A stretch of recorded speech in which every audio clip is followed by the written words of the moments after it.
আজকের এই প্রোগ্রামে আলোচক হয়ে এই চেয়ারে আমি না বসে ওই শ্রোতাদের কাতারে বসে যদি আমাদের আল্লামার নুরানি চেহারার দিকে তাকিয়ে ওয়াজ শুনতে পারতাম, আমাদের হৃদয়টা ঠান্ডা হয়ে যেত,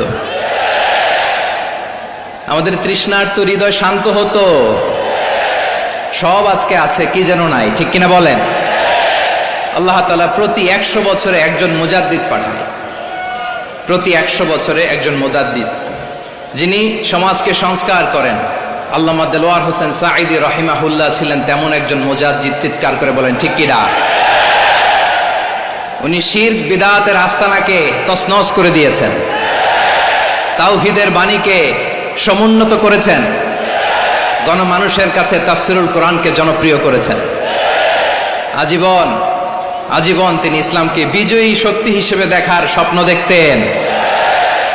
এত প্রাঞ্জল ভাষা, এত চমৎকার আধুনিক প্রেজেন্টেশন, গণমানুষের কাছে কোরআনের তাফসিরকে এভাবে জনপ্রিয় করে তোলার মতো ব্যক্তিত্ব আল্লামা সাঈদী ছাড়া দ্বিতীয় কেউ এই বাংলার ভূখণ্ডে নাই।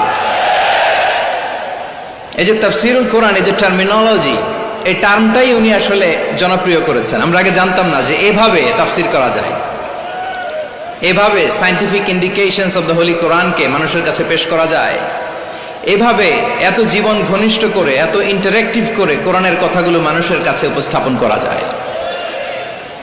উনি অন্যায়ের বিরুদ্ধে সবসময় সোচ্চার ছিলেন, প্রতিবাদী কণ্ঠস্বর ছিলেন। ওনার আলোচনা শুনলে দেহের রক্ত টকবক করে ফুটতে থাকতো।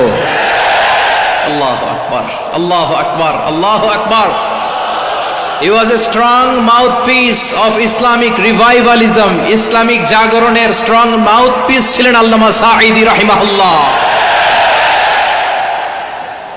অনেক দোয়া পেয়েছেন, আমরা পড়েছি, এমন জীবন তুমি করিবে গঠন, মরণে হাসিবে তুমি, কাঁদিবে ভুবন।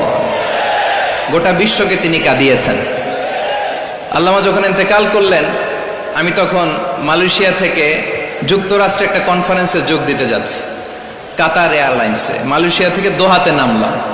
দোহায় যখন আমার ট্রানজিট, তখন শুনতে পেলাম যে আল্লামা বিদায় নিয়েছেন। সোশ্যাল মিডিয়ায় শুনে বিশ্বাস করতে পারলাম না। মুহূর্তের মধ্যেই মাসুদ সাঈদী ভাইকে মেসেজ করলাম, উনি কোনো উত্তর দিতে পারলেন না। মাসুদ ভাইয়ের সাথে যখন কোলাকুলি করি, আমাদের শামীম ভাইয়ের সাথে যখন কোলাকুলি করি, মনে হচ্ছে আল্লামা সাঈদীর ঘ্রাণ পাই।